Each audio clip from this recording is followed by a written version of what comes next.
पुरुषोत्तमं वन्दे पुरुषोत्तमं वन्दे पुरुषोत्तमं।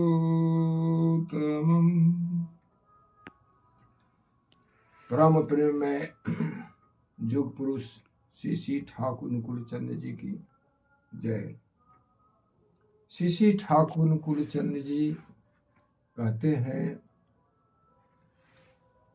इष्ट नहीं पर विवाह करे और लक्ष्मी को घर में धरे। अर्थात विवाह करने से पहले दीक्षा लेनी चाहिए।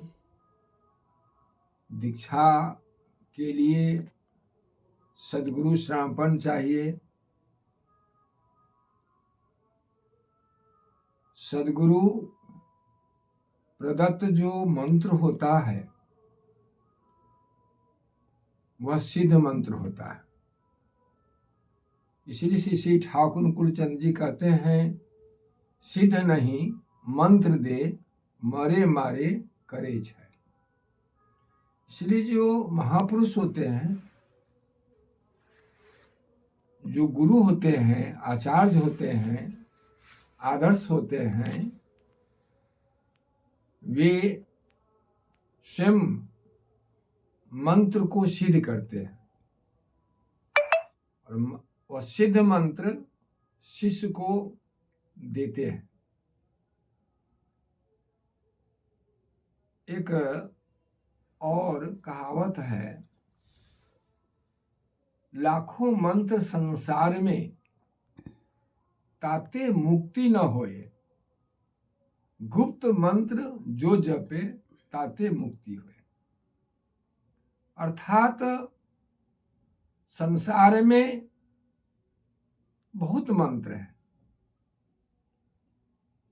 बहुत नाम है,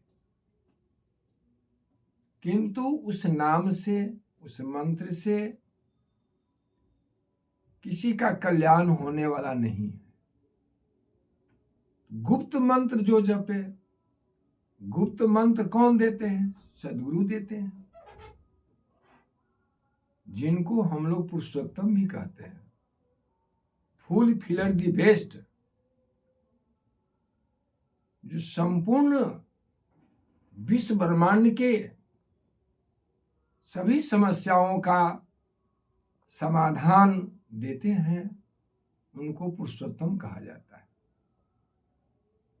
पुरुषोत्तम के अवर्तमान में जब धरती पर निराकार ब्रह्म सगुण रूप में नहीं रहे, तो कुल गुरु हो, आचार्य गुरु हो, सदगुरु हो, सिद्ध गुरु हो, उनसे मंत्र लिया जा सकता है। जो अपने आत्मा को परमात्मा में लीन कर चुके हैं, जिनका एक ही उद्देश्य है इष्ट स्वार्थ इष्ट प्रतिष्ठा, वैसे सद्गुरु से, वैसे आचार्य से, वैसे सिद्ध पुरुष से मंत्र लिया जा सकता है। किंतु उन सद्गुरु, आचार्य, सिद्ध गुरु को कह देना चाहिए कि जब परम ब्रह्म परमेश्वर नर रूप में धरती पर आ जाए तो उनका तुम पुनः दीक्षा ले लेना, उनका मंत्र स्वीकार कर लेना, क्योंकि वे पूर्ण हैं। वे ईश्वर के अवतार हैं, इसलिए उन पुरुषोत्तम के शरणापन्न होकर उनका मंत्र लेने से, उनके शरणापन्न होने से किसी दीक्षा का त्याग नहीं होता है, गुरु का त्याग नहीं होता है, बल्कि और ऊर्ध्ववर्धन होता है, पूर्ण होता है, पुनश्चरण होता है। इसीलिए पुरुषोत्तम कि दीक्षा सर्वोत्तम होती है, सबसे उत्तम होती है। तो पुरुषोत्तम के अवर्तमान में ही हम कहीं और दीक्षा ले सकते हैं, और पुरुषोत्तम के नहीं रहने पर जो भी हो, जो आचरणशील है, चरित्रवान है, लगनशील है, इष्ट मुखीन है, उनके द्वारा मंत्र लेकर के हम तब तक चलते रहेंगे जब तक पुनः पुनः पुरुषोत्तम का आविर्भाव न हो जाए। अब हम लोगों के सामने एक बहुत बड़ी समस्या आज खड़ी हो गई है। वह समस्या है कि नए ढंग से, नए रूप में आज नव युवकों को आज इस पुनीत कार्य में आना चाहिए, क्योंकि युवा पुरुष या नारी ही देश के लिए भविष्य है। उन्हीं पर देश टिका हुआ है, उन्हीं से देश चलेगा। इसीलिए युवा वर्गों से मेरा करबद्ध निवेदन है कि वे पहले दीक्षा ले लें, सद्गुरु शरणापन्न हो जाएं, मंत्र ग्रहण कर लें और सत्संग का आश्रय ग्रहण करें। इससे उनकी आत्मा की उन्नति होगी। तो आपकी आत्मा जितना उन्नत होगी उतना ही आपका चरित्र उज्जवल होगा, आप चरित्रवान होंगे। इसलिए विवाह से पहले दीक्षा ले लेना चाहिए, मंत्र ग्रहण कर लेना चाहिए, गुरु वरण कर लेना चाहिए। इससे आपको कुछ सीखने का, समझने का, सुधार करने का आपको मौका मिलेगा। और आप जब सद्गुरु शरणापन्न हो जाते हैं तो सर्वप्रथम आपकी आत्मा शुद्ध हो जाती है, पवित्र हो जाती है। आपके जीवन में गुरु के रहने से आपका पांव इधर उधर डगमगाएगा नहीं, बेताल चाल में नहीं चल पाएंगे, एक ताल में चलेंगे जो गुरु का आदेश होगा। इसलिए गुरु मुख होना चाहिए। इससे आपका जीवन इष्टमय, गुरुमय, आदर्शमय, भगवानमय होने से आपके भीतर देवत्व का जागरण होता है।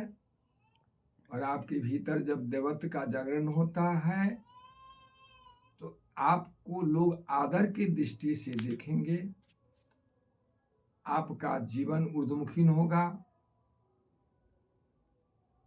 बहुत कुछ चीजों का आप नियंत्रित कर चुके रहते हैं। गुरु वरण करना माने सद्गुरु शरणापन्न होना, सतनाम का मनन करना और सत्संग का आश्रय ग्रहण करना, यह युवाओं के लिए अति आवश्यक है, जिससे आप बहुत कुछ सीखते हैं, आपका जीवन उज्जवल होता है। तो ज्ञान प्राप्ति के लिए एकमात्र उपाय है सत्संग। इसलिए युवाओं वालों को सत्संग से जुड़ना चाहिए। जितना आप सत्संग सुने, महापुरुषों की बात सुने, उनकी कथा सुने, उनका प्रवचन सुने, उनका जो भी निर्देश है उनको आप जाने, इससे आपको व्यवहारिक ज्ञान की प्राप्ति होगी।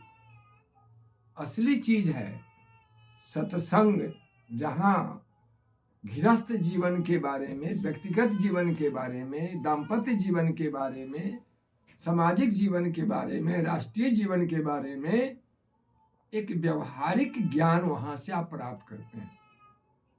इसीलिए हमारे संत, महात्मा, ऋषि, मुनि, महापुरुष सत्संग की चर्चा किए और सत्संग की चर्चा करते हुए उनकी महत्ता का भी वर्णन करते हैं।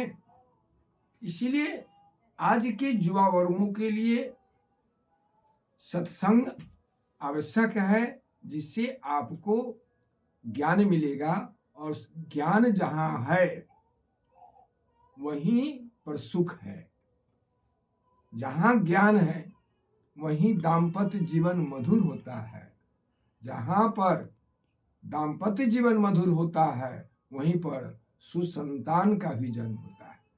तो आप लोग सुसंतान के जननी हैं, आपके द्वारा सुसंतान का आगमन होगा। इसीलिए विवाह करने से पहले दीक्षा की आवश्यकता है, क्योंकि सुविवाह क्या चीज है, सुप्रजन क्या चीज है, दाम्पत्य जीवन क्या है, ये इसकी जानकारी आपको सत्संग से ही प्राप्त होता है। इसीलिए गोस्वामी तुलसीदास जी ने कहा, जब बहुवार करिए सत्संगा तभी होए सब संशय भंगा। आपके भीतर जो भी संशय है, जो बाधक है आपके आगे बढ़ने में, आपके सुखमय जीवन में जो बाधक है, उस सब बाधक का समाधान जो है सत्संग से मिलता है। इसलिए बार बार सत्संग करने की जरूरत है। इसलिए युवाओं से निवेदन है कि आप लोग सत्संग से जुड़े। जहाँ कहीं भी सत्संग हो रहा हो, कोई भी कथा हो रही हो, उनको आप सुने, मनन करें।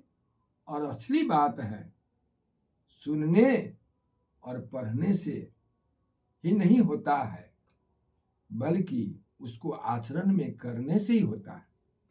इसीलिए कहा गया है कि आचरण विहीन धर्म वह किसी काम का नहीं है। इसीलिए आचरण में धर्म उतरना चाहिए। इसलिए सत्संग से आपको ज्ञान की प्राप्ति होती है, और आप जितने ज्ञानवान होते हैं, जितने आप चरित्रवान होते हैं, उतने ही इस संसार में चरित्रवान, ज्ञानवान संतान का जन्म होगा। और आप ही आधार हैं, आपसे ही दुनिया टिकी हुई है। इसलिए हम वह युवा भारत का हो, अमेरिका का हो, रूस का हो, चीन का हो, इंग्लैंड का हो, या किसी देश का हो, सभी युवाओं से आशा है कि आप सत्संगमुखीन बने, आदर्शमुखीन बने, सतनामुखीन बने। आपसे ही यह दुनिया है, आपसे ही दुनिया का निर्माण होगा। आपसे बहुत कुछ आशा है हम लोगों को। अब आप लोग यदि ठीक हो जाएंगे तो संसार ठीक हो जाएगा। आप चरित्रवान हो गए, एक व्यक्ति यदि ठीक हो गया तो पूरी दुनिया ठीक हो सकती है।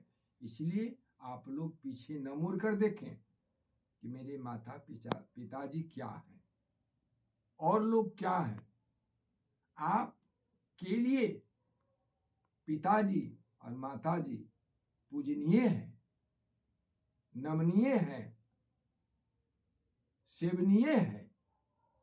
इसीलिए आप जितना ही मातृभक्त बनते हैं, पितृभक्त बनते हैं, गुरु भक्त बनते हैं, उतना ही आपका, आपके परिवार का, आपके समाज का, आपके देश का, संपूर्ण राष्ट्र का, उसी में कल्याण छिपा हुआ है।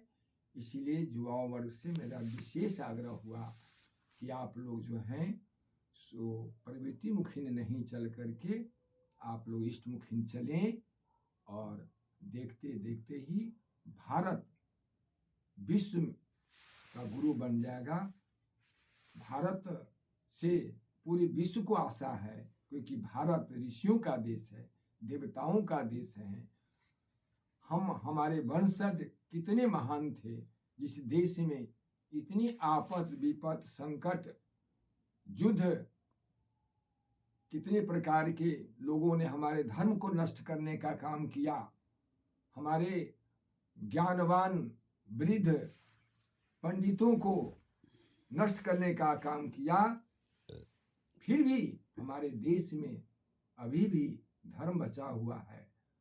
यह केवल बार बार इस धरती पर वो निराकार ब्रह्म सगुण बन करके इस धरती पर, भारत की धरती पर अवतरित हुए हैं। भगवान राम, भगवान कृष्ण, भगवान तथागत बुद्ध, यीशु, मोहम्मद, चैतन्य महाप्रभु, श्री रामकृष्ण परमहंस और युग पुरुषोत्तम श्री श्री ठाकुर कुलचंद जी, ऐसे महापुरुषों से हमारे देश में अभी भी धर्म बचा हुआ है और अभी भी हम लोग माने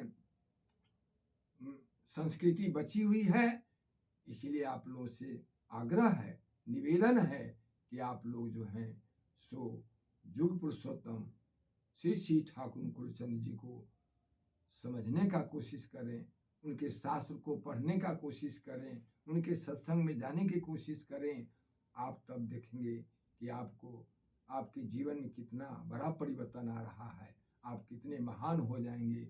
इसीलिए इष्ट जीवन में सर्वप्रथम इष्ट चाहिए, गुरु चाहिए, तब शिक्षा चाहिए, तब विवाह चाहिए। इस कड़ी को हम लोगों को ठीक रखना होगा, तभी हम आगे बढ़ सकते हैं। इन्हीं शब्दों के साथ अपनी वाणी को विराम देते हैं। जय गुरु। वंदे पुरुषोत्तमम, वंदे पुरुषोत्तमम, वंदे पुरुषोत्तमम।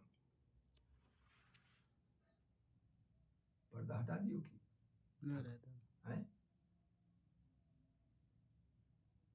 पर्दा हटा ठाकुर।